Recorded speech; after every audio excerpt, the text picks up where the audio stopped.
huyo mama, mama huyo mama, imara, mama huyo mama, mama huyo mama, usiogope, mama huyo mama, mama huyo mama, huyo mama, mama huyo mama,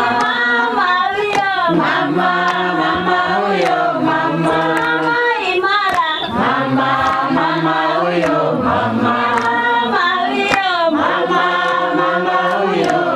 I want to appreciate the Samburu Women Trust, the Defenders Coalition, and Trust for Indigenous Culture and Health, TICA, for making this possible.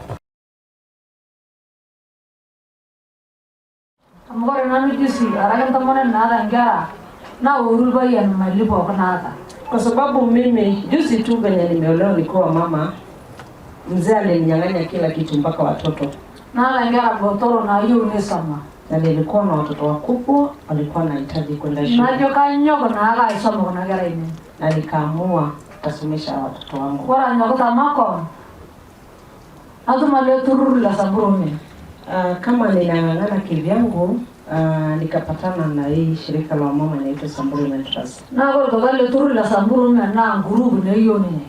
Na kwa hii kongamano la mama inaitwa Samburu Women Trust wako wanataka individual, walikuwa wanataka group za mama.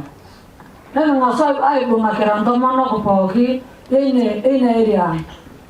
Tukaanza kushikana kama group ya mama kwa hiyo ndio tunaishi. Agora le tururu ya ndo manogo apaki teresa apaki nemeni kiswahili apaki na tintim na hii shirika inatafuta wamama huo umesoma au hujasoma huo uko town huo uko mahali yenye uwezi patikana kwa hiyo unasema kuna le tururu na ngasa ngeni na tuliposhikana na Samburu Women Trust tuliweza kuelewa na kuendelea na kama manogo na ngasa ndo manoga ngeni ndio kapidu na wamama waliweza kuelewa, kujielewa na pia wakakuwa wakali. Amekita nasudana hiyo sheria na wakaanza kujua penye sheria iko. Niki yolo wale marishi kara kuredi sheria shimuhiyo. Na wakajua kwamba wamama wakuangi waoga. Ni vitu mingi huwa hajui kama sheria. Nada kwa kila mtu mmoja kupoki. Niki ngaso hiyo na tukaanza kujuana tukiwa mama mpaka jamii mbalimbali tangara genje kwa sababu yao na kwa Samburu na ngara group na territorio na kama sisi Samburu imetusaidia amgala ngasuda baga hiyo jogora tara pa yendo kwa nyama ngo group nika ngasaje macho mna mgaje sheria ama shamatwa kwa sababu hata tumeanza kujua huko mashinani kama watu wanaenda kuzungumza kuhusu mambo ya ardhi sisi wa mama tunapewa kipao mbele kwenda kusikiza. Na hiyo kwa mama na zamani tulikuwa tunajua hiyo mazungumzo ni ya wazee. Kwa sababu nasa ni nini yolo. Na sasa tumejua. Na derita hii ya ganyo tote hii kama tulikuwa tumeelezwa awali ana tameto hiyo hatungekuwa tunajua chochote. As you're aware, we are in a political discourse. Tuko katika mambo ya uchaguzi. Si tunajua hivyo? Ni masiku ngapi mpaka tupige kura? Na 7. Okay, sasa imekuwa 27. 27 days. Kwa hivyo masiku yanawadia, sivyo? Na tunataka kujitayarisha ili wakati tunapiga hiyo kura tujiulize yule ambayo tunapigia kura. Na kura zitakuwa ngapi? 6, sivyo? Kuna ya presidential, kuna gani nyingine? Governor, kuna senator, sivyo? Kuna woman representative in the National Assembly, kuna MCA na pia kuna MP, sivyo? Kwa hivyo wakati tunapiga kura tutajiuliza huyu ambaye namwekea hii kura yangu ataniwasilisha mimi kama mama riziki katika mambo yangu, sawa? Kama ni ya ardhi, kama ni ya usawa, nikiwa na watoto kike na pia vijana, watoto kike pia waende wapi? Shuleni, sivyo? So wakati unapiga kura utajiuliza hayo mambo yote, ujue ni nani ambayo sera zake zinakugusa sana na zinasema zitaleta maendeleo. Ningependa kusema hivi, National Gender and Equality Commission ambapo tunatoka huku tukiwa na commissioner na wale staff wamekuja hapa mbele. Hiyo ni tume ya kikatiba na ni tume ambayo inaweza kufananishwa na tume zingine kama IEBC. Unajua IEBC?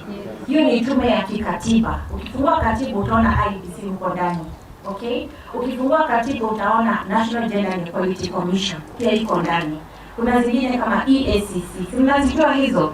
National Police Service Commission. Na zingine nyingi hatuwezi kuzitaja zote hapa leo. Lakini all those are constitutional commissions that start on matters constitution. This commission, the National Gender and Equality Commission, najua zamani ilikuwa inaitwa NGEC, lakini siku hizi inaitwa NGEC. Semeni NGEC. Sasa hiyo ndio acronym yetu, hiyo ndio fupi ya hii. Na nimeona mheshimiwa hapa, nominated member. I also recognize you. Asante sana. So the National Gender and Equality Commission is mandated to promote gender equality and freedom from discrimination. Hiyo ndio kazi ya hii tume, kuangalia mambo ya kijinsia. Na mnakumbuka wakati Mama Mary alisimama hapa, aliongea kuhusu watoto wa kike hawaendi shule, sivyo? Lakini sasa wanaenda shule, sivyo? Lakini bado it's a struggle. Okay? Akina mama ambao hawezi kumiliki ardhi, hawezi wakapata title deeds. Inasemekana title deed ya mzee tu, sivyo? Sasa tunasema ya kwamba pia kina mama wanawekwa jina lao kwenye title deed.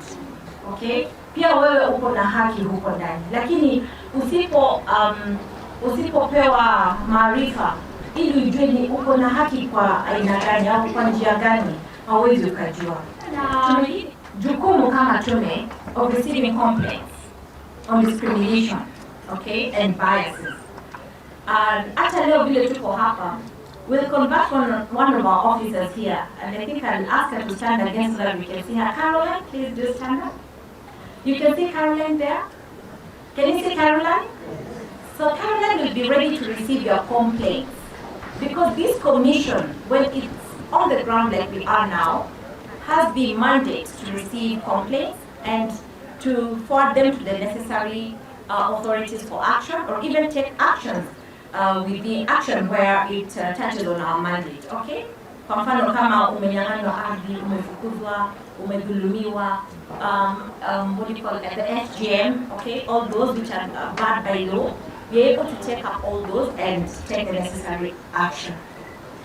Na pia ningesema hivi kwa Jane, sisi kama National Gender and Equality Commission will also work with the grassroots organization, the established community setup that you have here. Once you tell us which one they are, we can work through you and with you, with them. So we can get to the grassroots here, okay? You talked about one school being here and another one 30, 40 kilometers. Honestly, can one commute 40 kilometers? Yes, it's possible, but is that really fair? Okay? So those are some of the issues. So we even then can take it up as our commission and do an advisory to CS Maboha, okay? And request that they look at the issue of placement of schools within this county and many other SL counties where, schools are really so sparsely placed and very far apart. Actually, therefore, inconveniencing even the young children to walk very far distances seeking education. And you can imagine the terrain, they don't have the luxury of school buses and so on and so forth. So it's quite something that we need to take up, because when you look at matters of access to education, we need to look at the optics. When you're saying access, and you put it down, location it in Samburu, what are you saying? You know, what are you saying here? A school 50 kilometers apart, access? Those are some of the things we need to discuss and bring forward. So that's why we are set up as a commission. That's why the government recognizes the importance of the National Gender and Equality Commission to bring on such advisories in terms of access to basic rights, including health, including maternal health. We look at reproductive and sexual rights and health, okay? So if you're talking about a mom having to walk 20 kilometers, she's expectant, she'll definitely deliver along the way, okay? And maybe, not get the best care, right? So we are all looking at how emission affect the child. Already at birth, the child is already marginalized. You know, by way of the kind of health services he or he received. Watu ya Samburu mmefanya kazi mzuri. Ikiwa kuna communities zimeweza kusafeguard ardhi yao sana ni Samburu within the groups. Wametengeneza registers zile ziko na kina mama, ziko na youth, ziko na watu wako na disability. Na I know there are 3-4 different communities wako hata karibu kutransit to the other end bahali watu watapewa individual titles. Because hii process ya community land registration si kuregister tu ile ardhi ibaki ikiwa kwa ile parcel kubwa, ni kusaidia kwamba community ianze kujitayarisha kwa mawazo na vitendo that kwamba hii ardhi itakuja kwetu kama jamii, because tunajua ardhi inapungua na tunaendelea kuwa wengi kila siku. Na tuhakikishe kwamba wale wako kwa kamiti za committee ya land management ya kuregister community land, that kwamba sauti ya wamama, walemavu, vijana yote iko hapo katika kwa hiyo kamiti. My name is Lifan. I'm the Senior Human Rights Advisor at the Office of the High Commissioner for Human Rights. Our mandate is to defend all human rights for all people, and this includes Indigenous communities and Indigenous women and girls. My experience at this conference so far is that it's really very powerful to be here with so many Indigenous women and human rights defenders from all over the country, and to have this chance to reflect on what priorities are for Indigenous women and making their voices heard as we approach the elections and beyond.